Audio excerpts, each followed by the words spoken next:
Yes, Emily. welcome backstage again. I am with Christine Pedi, who is the belle of the ball tonight. She is hosting the entire event. She's also my friend, and I love her. She's demure and sweet, and she's a very shy girl. Really, she is.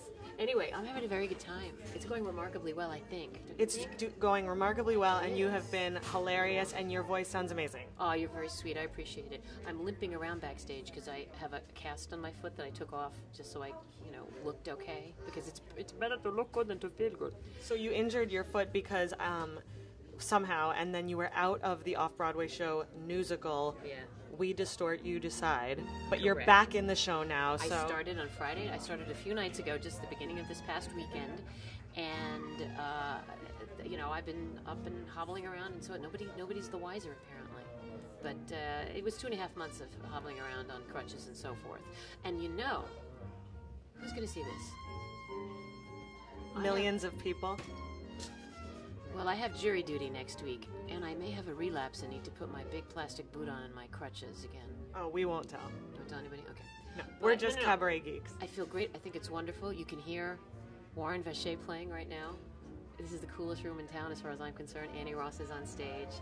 It's been a lot of fun, a lot of love. It's been really nice.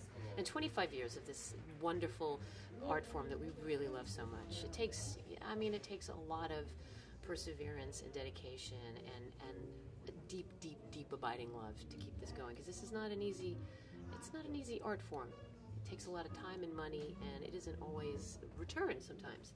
But everybody here just keeps on keeping on, and I'm very proud to be a part of it. I really am. Well, the community is proud to have you part of it because you've made a huge contribution over the years, and I've had the pleasure of seeing your show several times, and you're brilliant. Thank you. You're brilliant. No, you. Lucky to have her. Absolutely. We saw her earlier do some of her impressions, and I always die over the Oprah Winfrey because it's just gotten so good. I would love to be a big, rich black woman. Well, I can do it. Maybe in 2012. Yeah, that's what I aspire to be. She's going off the air in 2 weeks. I'm going to have a nervous breakdown.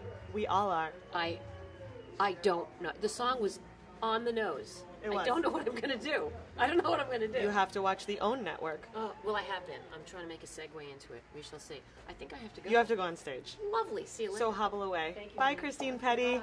Bye. It has been a very exciting night backstage at the MAC Awards, the 25th annual, and it kills me to have to say this, but I have to leave because I'm very popular and very busy, and I have to go host the illustrious karaoke tonight. Maybe you've heard of karaoke. It's very high end. So we found the tallest woman to replace me that we could find. She also happens to be a genius performer, and she's going to do some last minute interviews because I have to run to Hell's Kitchen and make sure that the gays have somewhere to sing. And bye. Thanks, Emily. Hi, I'm Lorinda Lisitza, and I'm standing here backstage at the MAC Awards, the 25th anniversary MAC Awards, with the two debut winners, Sean Harkness and Liz Lark Brown. Congratulations to both of you. Now, Liz, I know this is a big year for you. You have just succeeded in winning the Triple Crown of Cabaret. You tell our viewers what that means. In January, I got the Nightlife Award. A few weeks ago, I got the Bistro Award, and tonight, the MAC Award. So there you have it, the Triple Crown. That's very impressive. And now Sean here, Sean is new to the cabaret community in more ways than one. This is his debut award, but he recently joined the cabaret community. Tell us a little bit about that, Sean. I don't know what to tell you. I've been a gig and guitar player since I was 11 years old, and just within the last 3 years, all of a sudden, I'm doing these gigs now. And it's really fun. There's a whole bunch of people that actually use me for what I have available. So many different styles of music. I never know which guitar to bring or what kind of music I'm going to play or whatever. That's right. We're used to seeing you behind, someone's up front doing their solo act and you're their guitar player. Yeah. And now you've stepped out front and done your own show. And now you both did shows at the Metropolitan Room. Isn't that right? Yes. You won the Metro Star 2009. That's right. Yes. Yeah. So it's great. Actually, Sean played in Liz's show.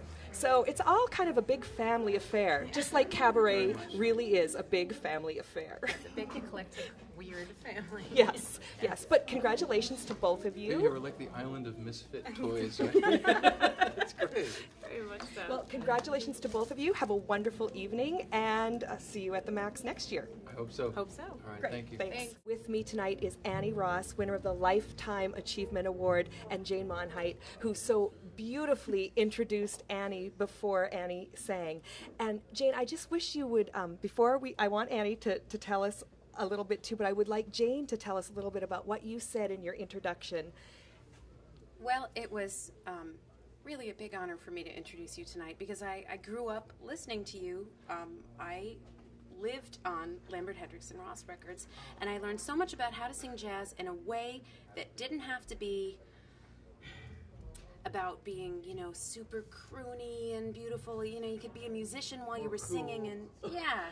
No, but you know what I mean? It's like you could be one of the musicians, and I learned that from you, and thank you for that. And so introducing you is a huge honor.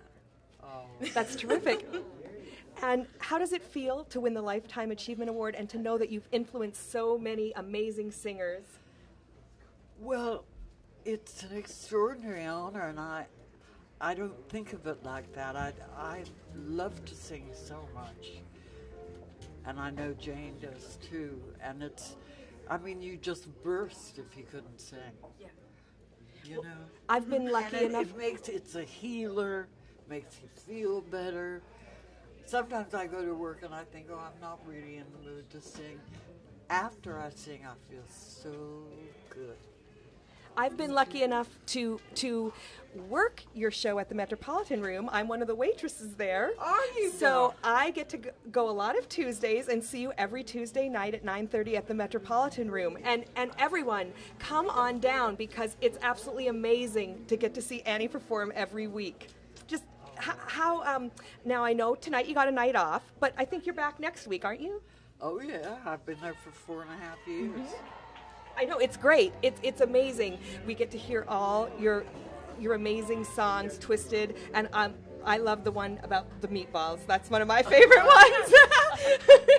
We all sing along. You don't know. Hopefully we're not too loud doing it, but we all sing along. So, It's been an I extraordinary know. night. I'm speechless that I get to actually interview you. It's so wonderful to see you this evening, and I thought the crowd just loved what you did, and you sang so beautifully as well. Thank you. Now, Jane, are you doing anything? Are you coming up anywhere in the city also? Yeah, I'm always around Birdland every year, Blue Note every year. I do some nights at the Iridium, but May 30th, I'm doing sort of a special thing at Birdland, a duo night with Peter Aldridge of Mere Voices and brilliant solo artist and the only voice teacher I ever had. Well, one of the only. I've had 2 voice teachers. He was one of them. But he's a close friend, and we love to sing together. So May 30th at Birdland. Okay, so that's great. I'll be there. All right, so Yeah. you can go and see Annie Ross at the Metropolitan Room on Tuesday nights at 9:30, and you can see Jane coming up at Birdland on May 30th. Before cast party. Yes, before cast party. So everyone, you've heard it here, and go down and see it. Thanks a lot. Thank you, darling.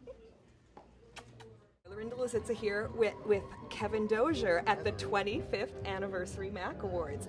Kevin has just won for Male Vocalist of the Year. I'm very excited. Thank Are you. you Yeah, excited? very excited. It's exciting, It isn't is very it? exciting. Now, I know Kevin came from the West Coast, and out in the West Coast, you actually won Male Vocalist. Yes, in 2003, San Francisco Cabaret Competition. They haven't done Excellent. it since, so I'm the reigning champ out there. I'm that way with a pierogi eating contest, There you go. food eating contest, but that's another story. So now you've only been in New York now for how long? Well, I've been back for about 4 years, and I started singing in New York about 3.5 years ago. Okay, so in 3.5 years, this is your second MAC Award nomination. Yes. You were nominated for debut, and now in just 3.5 years, you have won the Male Vocalist of the Year. Floored. Congratulations. Thank you very much. Thank you very much. I'm very excited.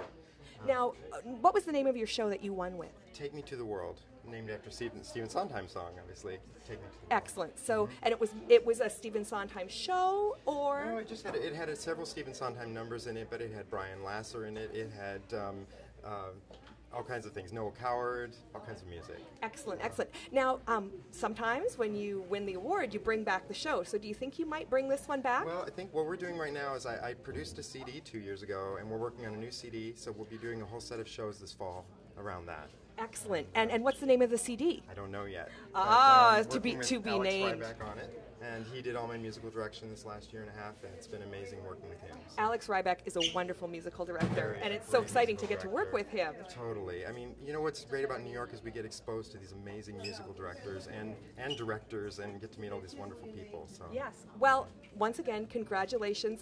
That's an amazing feat to come from the West Coast and come to the East Coast and do so well. And congratulations. Thank you very much. And I hope to hear you really soon at a cabaret near all of us, I guess. Appreciate it. Thank you, Sure. Lorinda. Thanks. Have a good night. Thank you. Bye. Hi, I'm Lorinda Lisitza, and I'm here with Sarah Rice, the winner of the Female Vocalist Award at the 25th Anniversary MAC Awards. Sarah, tell us a little bit about the show that you won with. It's called Screen Gems, Songs of Old Hollywood, and it starts from the silence, which everybody thinks that there was no music involved, but there were actually a lot of songs that were written for it, and dance songs and everything up through the 60s. And so it was my favorite songs from all those different eras. Helen Kane, who was the original Betty, was the prototype for Betty Boop. She had a bunch of songs that she sang. On through The Sheik of Araby, which was written for about the Sheik, Rudolph Valentino. And so there was this incredible wealth of songs. So. Excellent, excellent. Now, sometimes when you win the Female Vocalist Award, you bring your show back. But I hear that you're still actually performing it currently. So if you have a show coming up, tell us where we can see you next. Well, I'm doing it for a group called the Puffin Foundation, which is in Teaneck, New Jersey, on June 11th. And tickets are available. If you go to thepuffinfoundation.com, I think it is, or org, I'm not even sure, you can get tickets to it, and it's like a $10 donation, and there's no 2-drink minimum. So hopefully you'll come and enjoy it. Excellent. Now, not only has Sarah appeared on Broadway, but she also appears all over in the clubs in Manhattan, and a lot of benefits. I always see you singing at benefits, and that's such a fantastic way to be seen, and it also helps out great causes. So I know you do the Sondheim Unplugged very often over at the Beachman. So do you. Yeah, and I have to say, you do the most beautiful version of the thing from Passion, the song that you from Passion. Thank you so much. But tell us what you do when you sing, because she originated this song on Broadway. So tell us. Well, sometimes I do Greenfinch. Not too many times because people get sick of it. But no, they don't. They don't get sick of it. But Sondheim Unplugged is a wonderful thing that happens once every month at the Beachman, and it's music. You get to hear all this Sondheim music, this wonderful Sondheim music, up close and personal. So you're really hearing the lyrics and the different interpretations that people are doing, and it's a great deal of fun. So come to that too. So come to the cabaret. Yes. So Sarah, congratulations once again, Thank you, Lorinda. and we will see you very soon at a cabaret near you. Hope so.